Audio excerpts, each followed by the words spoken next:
All right. Why don't you, let's take the first question. Tell us who you are and ask away. Go ahead, sir. Hi, I'm Kasim Tavalali, senior in SFS.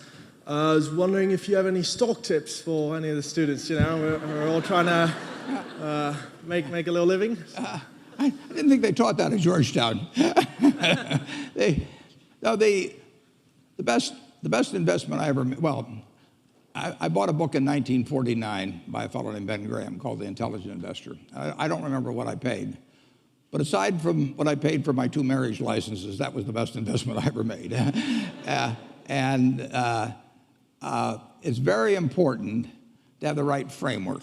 You need to have an approach to investing that's sound. And Graham's approach is simple, but some people adopt to it, and which I did immediately, and most people don't.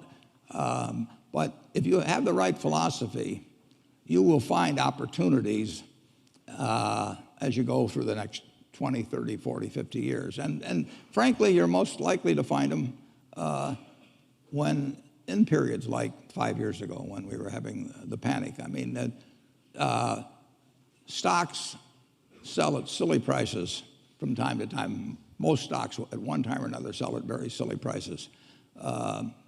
And it doesn't take a high IQ to figure out that they're cheap, but it does take a temperament that's willing to step up and actually act. I tell people, if they're going in the investment business, if you got 160 IQ, sell 30 points to somebody else because you won't need it. I mean, I figured out very early, you don't have to be that smart in this business, which is fortunate, but you do have to have the right temperament. And you have to be able to ignore what other people are saying and simply look at the facts and decide, is this stock which is selling at X worth 2X? And occasionally you'll find things like that. And when you don't find them, you don't do anything. So that's my generalized stock tip, no names. I'll make it simpler. Just buy Bank of America and you'll be set. Yeah. It worked all right for him. Yeah, that's right. That's right. The next question, sir. Good afternoon. My name is Nicholas Walker. I'm a sophomore in the SFS as well. So, Mr. Buffett, in the past you invested in China, South Korea, and Israel. And recently you partnered with 3G Capital and Georgetown University from Brazil over for the Heinz deal. Does this mean, are you tempted to venture into the Brazil market next? I didn't get the question. The question, you did the Heinz deal. The question is, are you going to invest in Brazil next? Oh, I don't know where I'm going to invest next. That's what makes my job interesting. I mean, I'm not kidding. I mean, if you went out and played golf and every drive went in the hole, you'd give up. The game wouldn't be interesting. I mean, what's interesting is when you get in the rough and have to come out and a few things like that. So I love the fact that I don't know what I'm going to do next. You mentioned the Israel investment. In 2006, in the fall, I got a letter from a fellow, and I never heard of him, and I never heard of the company he was talking about. But he said, my name is Eitan Wertheimer, and I want to tell you a little about my company, Ishkar. The letter was a page and a half long, and he said, if he sold the company, the family sold the company, the only company they wanted to sell it to was Berkshire Hathaway.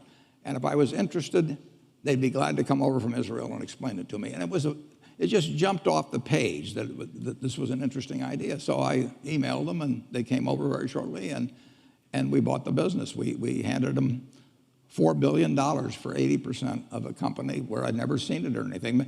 Eitan kept saying, you got to come over to Israel and see the plants and everything. You won't believe how wonderful they are. And I said, Eitan, I don't go to Council Bluffs, Iowa. You know, I mean, I am doing fine in Omaha. And he said, no, you got to see it. I said, no, I don't. I said, we can make a deal without seeing it. He said, well, if you buy the company, will you come and see it?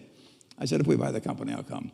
So we bought the company, and I went over there, and it's true. I've never seen plants like this. It was the greatest operation I've ever seen. And Eitan said to me, he said, you know, that's why I want you to come over to see these things. I said, listen, Eitan, if I'd come and seen them, I'd have paid more money. So we have a wonderful partnership with the people in Israel. But I don't know tomorrow. Our partnership with the people in Brazil, with Georgetown University and his associates, They are sensational people. I got to know Georgie Paulo when I was on the board of Gillette with him. And the opportunity to buy into a wonderful business like Heinz and to be partners, and they'll do all the heavy lifting. They run the place with Georgie Paulo and his associates. I mean, it's a great opportunity for us. And I don't know what the opportunity will be tomorrow.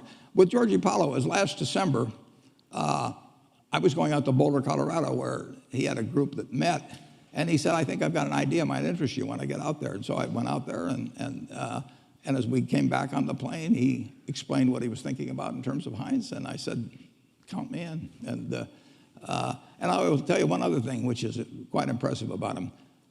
After I said that and went a little further in the thing, he sent me a one-page governance description of how it would work between the two of us, and he sent me a very brief description of what he thought would be a fair deal for both of us.